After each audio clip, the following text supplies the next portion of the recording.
Boa noite. Duas reportagens no Globo Repórter de hoje. A febre do videogame, o setor que mais cresce na venda de brinquedos. As novidades criadas no Japão para a diversão de milhões de crianças e adolescentes no mundo inteiro. Challenges and more await you should you dare.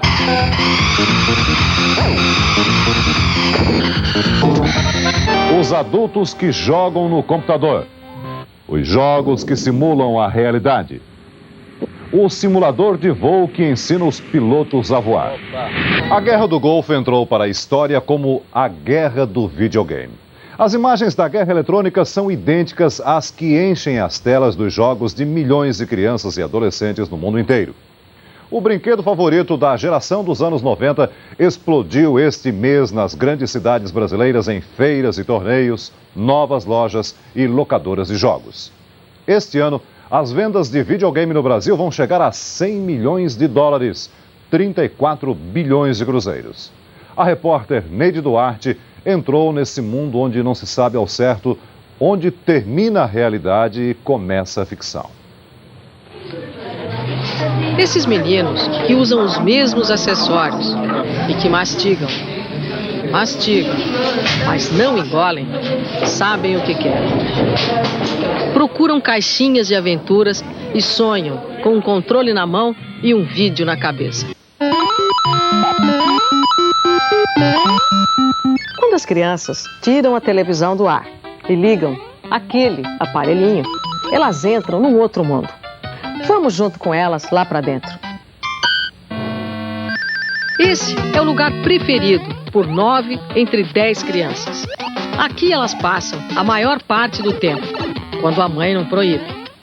Nesse mundo, vive um sujeito bigodudo, barrigudinho, que anda sempre enfesado, quebrando tudo. É o Super Mario, um bombeiro italiano. Bombeiro dos bons. Sabe entrar pelo cano e sair vivo. Ele tem uma vantagem sobre os outros baixinhos. Quando come um cogumelo, cresce. Para ganhar a vida, tem que comer dinheiro. Cada 100 moedas, uma vida extra. Quando Mario encontra seus inimigos, fica mais enfesado. Resolve tudo no tapa. Seu Mário, para um pouco. Seu Mário, tem uma coisa que todas as crianças querem saber. O que é que a gente sente quando morre? Ah, você quer saber? Então toma. Briga na tela, encrenca na sala. Essas duas. Essas duas? Estão daqui. Não, Mário. Cala a boca, eu vou chamar a mamãe, quer ver? Quem é que vai decidir? Eu. Você? É. É ele que decide? Não. Quem é que decide? A minha mãe, né? Ah, os meninos. Meninas não são assim. Olha só essas duas. Tão parecidas e tão comportadas diante do videogame. Como é que vocês decidem quem joga primeiro? Uma briga. Mas como é que é essa briga? Bater. Bater? Bater. Igual acontece nos videogames? Vocês brigam ou não? Não. Briga de mulher é diferente. Como que é? A gente puxa o cabelo, tranca no banheiro. Uma tranca a outra no banheiro e quem tá fora vai jogar. É.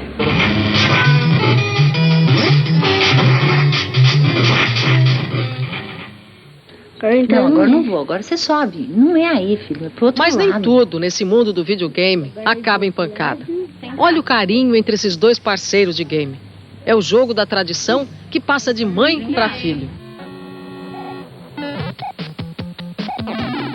Você que ensina seu filho?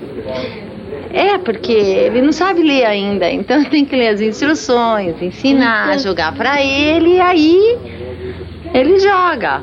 Com isso você ficou bamba. Bamba não, né? Mas já sei me virar no videogame. Atrás dessa musiquinha, uma família inteira procura a melhor saída pro gato, herói na tela. Fora da tela, o gato Tom parece ser o único da casa que não se interessa pelo videogame. Uma vez cada um. Vai, cai lá embaixo, vai pra lá.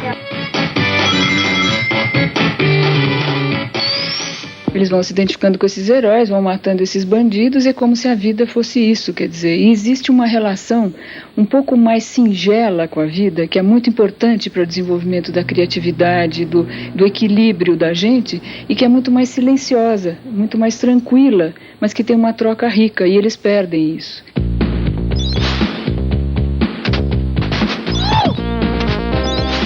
A solidão faz parte do jogo. É meio caminho entre concentração e obsessão. Nesse momento em que a gente se liga, não dá para falar, nem sair do lugar, nem pensar em nada, a não ser nesse vídeo que nos mantém ligados. Um deslize e pronto. Morremos. Nesse mundo, a vida não é uma só. A morte não é irreversível. E nós não somos os mesmos. Temos pela frente um caminho cheio de inimigos. Precisamos aprender onde estão as armadilhas, descobrir onde estão os segredos que vão permitir a nossa passagem. Vamos matar e morrer várias vezes nesse caminho, até encontrar a saída estratégica pela direita. E pronto, saímos do vídeo. Estamos fora do ar, até o próximo jogo. Para Tony, está sempre na hora do próximo jogo. 24 horas no ar. Tony é campeão. E quem é bom nesse jogo, não pisca. Ele é tão bom que chegou a ser contratado por uma revista especializada em videogame para dar dicas sobre os jogos. No Castelo das Ilusões, ele é mestre.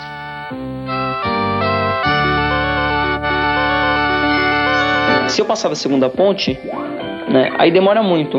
Então eu sou obrigado a me matar, né, e voltar pela ponte para ir mais rápido e por um caminho mais fácil. Essa que é mais fácil é se matar. Depende da hora, é? Agora você vai se matar. Vou.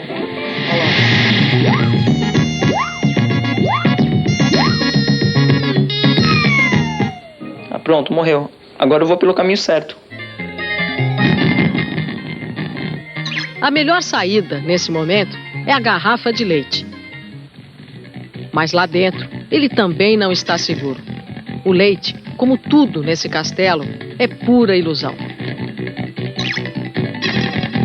Esse monstro é o pior inimigo dessa fase. É, da fase dos doces, né? Pra matar ele, eu fico no meio da tela, como eu tô fazendo agora, né, pulando na cabeça dele quando ele me atacar.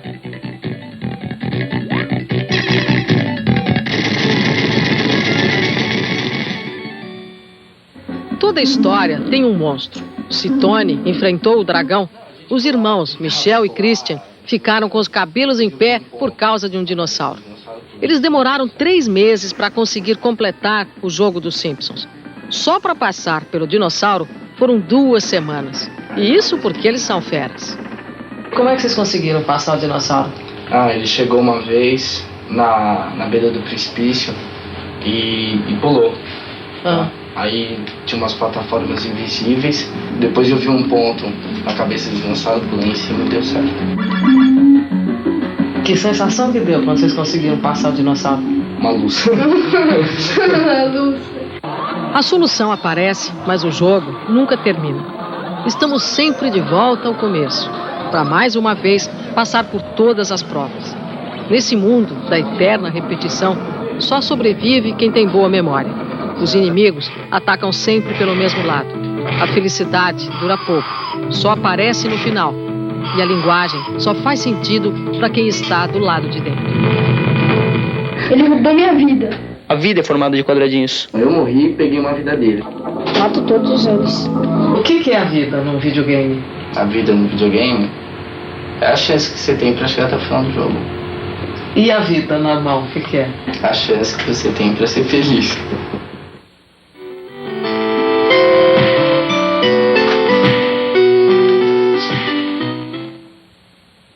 A seguir, as novidades do videogame criadas no Japão e esperadas pela garotada do mundo inteiro.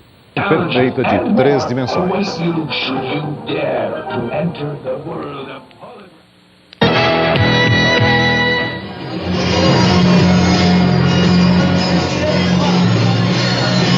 Intervalo de jogo. O Robocop e a Tartaruga Ninja agora caminham entre amigos. Não precisam matar, nem morrer, nem bancar o esperto. Os garotos do videogame, acostumados com essas companhias, nem acham estranho estar ao lado desses heróis na mesma tela. Criança é muito curiosa, né? Não pode ver uma caixinha que fica louca para descobrir o que é que tem dentro. O que é que tem aqui tão poderoso que faz a gente ver na tela aquele mundo todo do videogame. Olha, só uma pecinha. Olha o tamanho da plaquinha. Ó, uma pecinha de nada. Então é por aqui que anda Michael Jackson.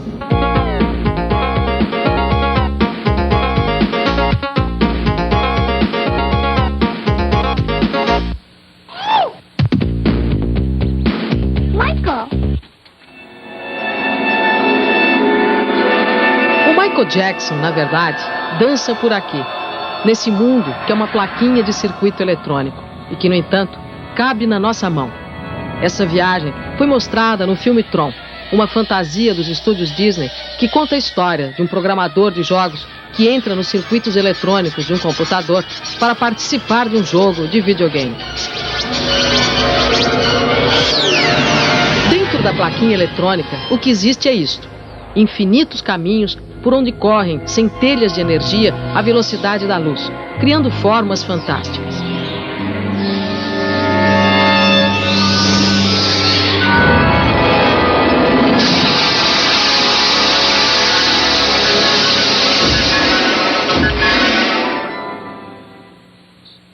Os meninos do videogame nunca viajaram para tão longe, mas estão sempre perto das últimas novidades. O mercado do videogame não marca passo.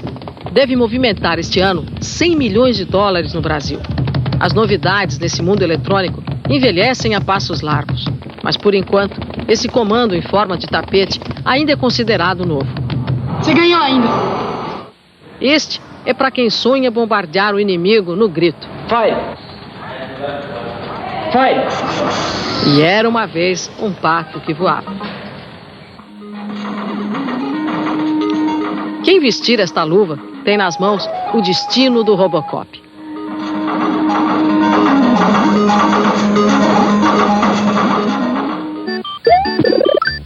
Mas novidade mesmo é esta história: o mundo de Super Mario. Os garotos do Brasil e dos Estados Unidos esperam ansiosamente por ele. Por enquanto, foi lançado só no Japão. As imagens são tridimensionais e o grande vilão da história é esse monstro aí, o Rei Cobra.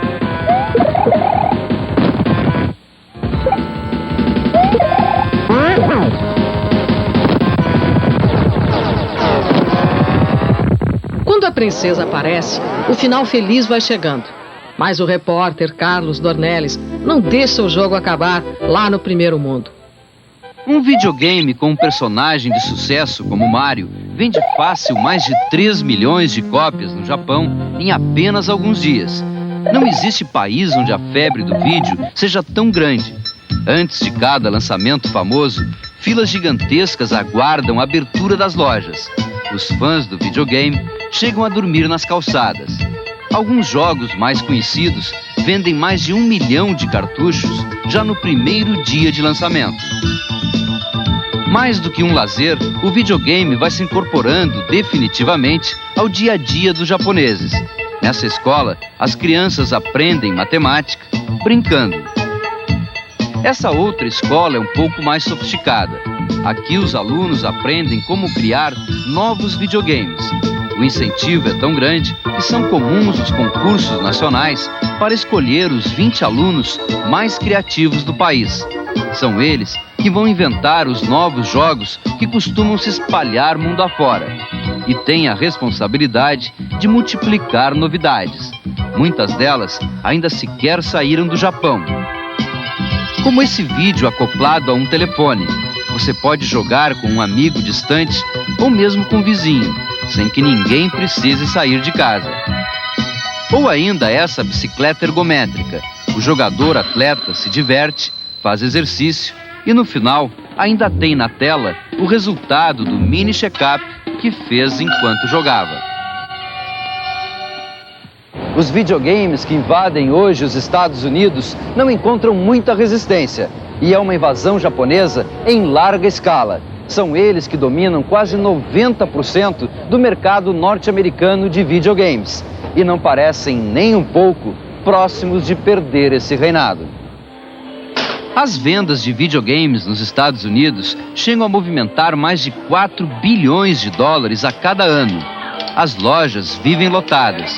Uma realidade inesperada para um brinquedo que era considerado decadente 10 anos atrás, mas que foi recuperado com uma ousada estratégia de marketing de uma fábrica japonesa.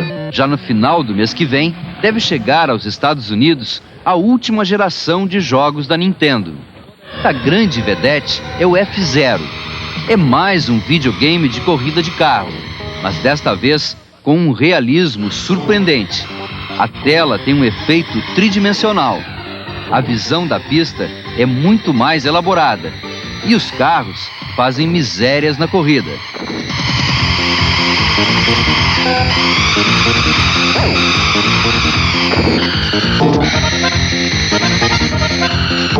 E mesmo quando o piloto falha, o visual continua sendo uma atração.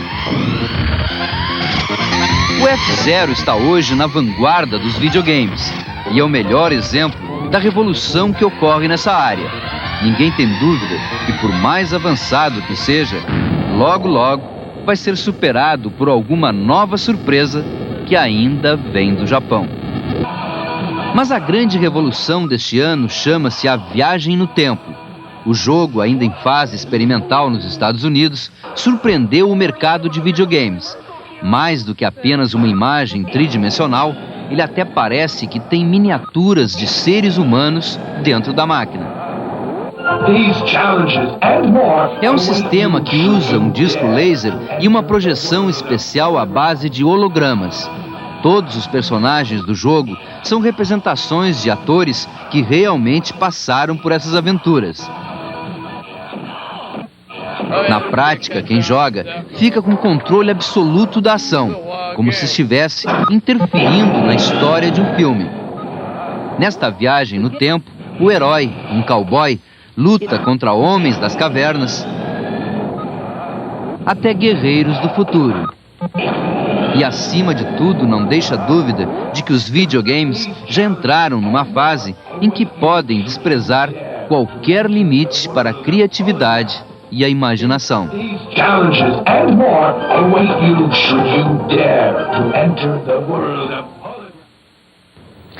A seguir, a simulação da realidade dá aos adultos emoções maiores que a do videogame. A incrível viagem no simulador que ensina os pilotos a voar.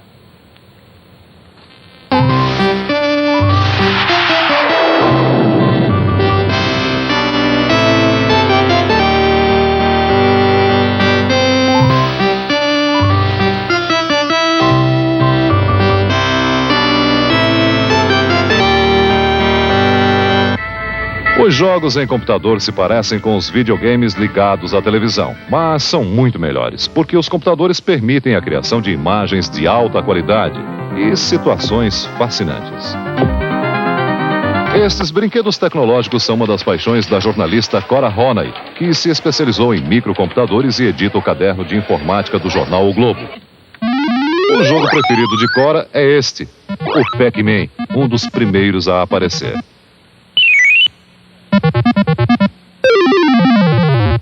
Cora, os jogos no computador são programas antigos ou é uma coisa recente? Eles são muito antigos. Eu acho que desde que o homem inventou o computador, ele descobriu que havia um potencial de brincadeira, de jogo. Esse que você está vendo aqui é arqueológico, quase. Ele é de 82. É uma cópia de 82 de um jogo ainda anterior, feito no fim dos anos 70.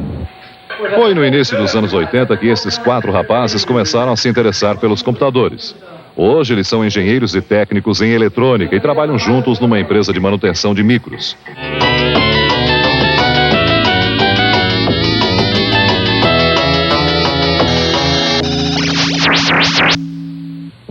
Manuel, um dos 4 gameiros, tem 22 anos. É fera no Príncipe da Pérsia.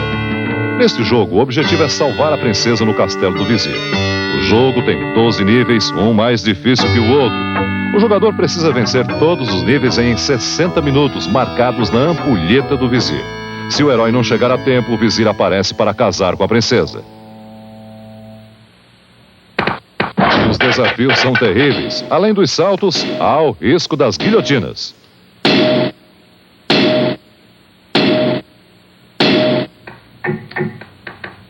O príncipe tem que lutar com os guardas do castelo. Passar pelas guilhotinas parece fácil, mas se o jogador erra...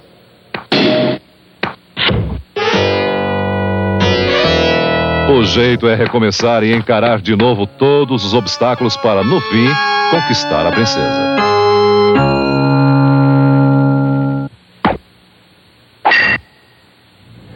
Os jogos para computador evoluem tão depressa que já estão usando até a linguagem do cinema. Nesse aqui, por exemplo, Wing Commander, o início da aventura lembra a abertura de um filme. Olhem só.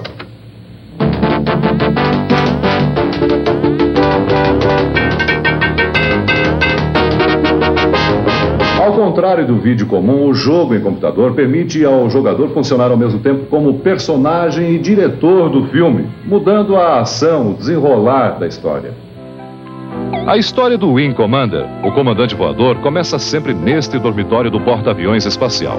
A estação é velha, tem goteiras e as lâmpadas do teto à esquerda piscam sem parar. A ação se passa no ano 2654. Antes de cada missão, o comandante orienta os pilotos. Angel, uma das mulheres do grupo, é escalada para o combate, junto com o capitão.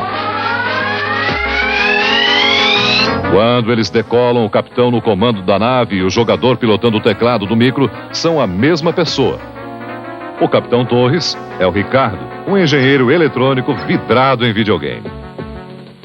Angel e o capitão Ricardo Torres voam correndo para a estrela Gimli. Quando eles encontram os Kill Raids inimigos, começa o tiroteio.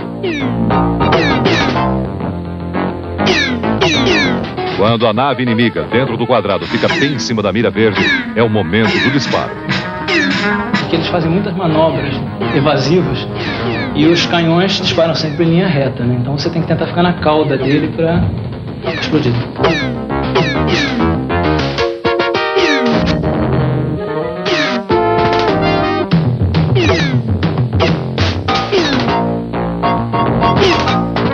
O capitão tem mísseis teleguiados. O monitor à esquerda mostra o lançamento e a câmera instalada na ogiva registra a trajetória até o alvo. Sem mais Kill Raids à vista, Angel e Torres voltam para a estação espacial. O míssil com câmera é um dos efeitos mais impressionantes do Wing Commander, campeão de vendas entre os jogos de computador em todo o mundo. Mísseis com câmera não são ficção científica, não. Foram usados na Guerra do Golfo, onde os aliados lançaram bombas inteligentes como estas para destruir armas e edificações do Iraque. Comparando as imagens do conflito real com as reproduções feitas em computador, entende-se por que a guerra contra o Iraque foi chamada de Guerra Videogame. A semelhança entre realidade e ficção é assustadora quando se compara a imagem deste ataque real feito por um F-15 com um bombardeio simulado no computador no cenário do Golfo Pérsico. A riqueza de detalhes fascina os aficionados dos jogos de guerra, os apaixonados pelo hobby da simulação.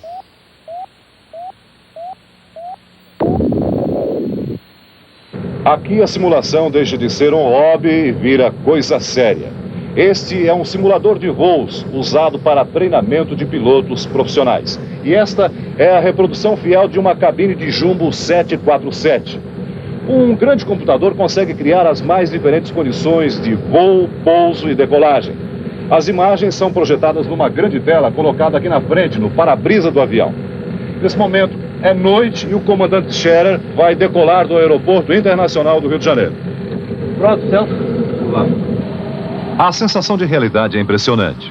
Os comandos acionados pelo piloto, a pista rolando, o ruído dentro da cabine. Estamos chegando lá agora. Tudo dá a impressão de uma decolagem real com a mesma tensão que se sente num avião de verdade.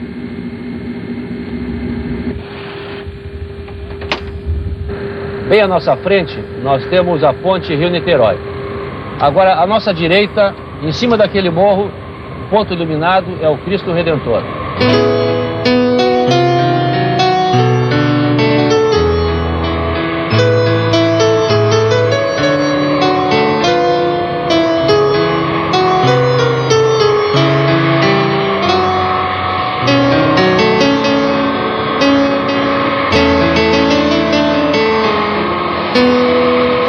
Recebemos a informação do controle de aproximação de que estamos em rota de colisão com uma aeronave voando em sentido contrário. Já podemos observá-la muito próxima. Vamos tentar desviar dela. Opa, essa foi por pouco, não foi, Celso? Criar situações de perigo é a função principal do simulador de voo. Este aparelho imenso que lembra uma nave espacial, presa ao chão por 6 eixos hidráulicos. Acionado por 3 grandes computadores, um simulador custa 13 milhões de dólares, o preço de um jato pequeno, ou 6.500 microcomputadores equipados para jogar, ou ainda 43.300 consoles para videogame de televisão. Mas o simulador nem de longe é um brinquedo. Os pilotos enfrentam ali dentro 40 horas de instrução periódica exigida pela aeronáutica. Na cabine, o técnico opera o computador tocando diretamente a tela, como se estivesse num caixa eletrônico no banco da esquina. E o computador vai apresentando condições de voo tão delicadas quanto a do aeroporto de Zurique, na Suíça, coberto de neve. É ali que nós vamos aterrissar agora. A pista vai se aproximando, vai crescendo e dá até aquela apreensão que se tem quando o avião toca o solo. Já vamos nos aproximar em pouco tempo no ponto de desembarque do aeroporto de Zurique, Celso. Que tal a viagem? Olha, para mim, comandante, foi ótima. Agora vamos desembarcar e saber o que os nossos passageiros, o que o público achou desta viagem.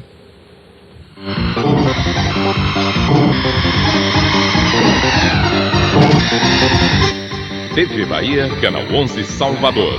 Assista agora O Sorriso do Lagarto. E logo depois, Jornal da Globo.